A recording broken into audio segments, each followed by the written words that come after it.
আমি বাংলাদেশকে নিউ ব্যারাকপুরে টেনে নিয়েছি। আবার খাবোতে আসলেই তোমরা এই বাংলাদেশি স্টাইলের কাচ্চি বিরিয়ানি পাবে। চিকেন আনলিমিটেড বলো না, আমি ফেসে যাব তো।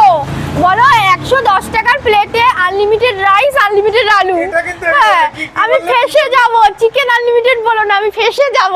চিকেন কাচ্চি বলো কিংবা মাটন কাচ্চি বলো, আলু কি যায়? আলু আমরা হচ্ছে বস বাঙালি। আচ্ছা হ্যাঁ, আমাদের আলু লাগবেই। আচ্ছা, আমাদের আলু সবকিছুতে লাগবে, আলু লাগবেই, আলু চাই। দেখি আলুটা দেখাও তো দেখি। এই যে আলু। ওরে বাবা, এত বড় আলু দাও? একদম এত বড় আলু। হ্যাঁ হ্যাঁ, হ্যাঁ, এত বড় আলু। সাবাস। মানে আলু খেয়েই তো লোকে ফিদা হয়ে যাবে। আলু খেয়ে সব খেয়ে ফিদা হতে হবে। আমি বলতে পারি তোমার হাতের খাবার খেয়ে ফিদা হতে হবে। হ্যাঁ, একদম তাই। আচ্ছা আচ্ছা, তাহলে তুমি কোন দিদিকে ডাকতে চাও? নন্দিনী দিদি, কালী দিদি না মিষ্টি দিদিকে? আমি প্রত্যেকটা দিদিকে একসাথে রাখতে চাই। একসাথে রাখতে চাও? একসাথে রাখতে চাই। এটা আগুন ধরিয়ে দেবে। একদম আগুন ধরিয়ে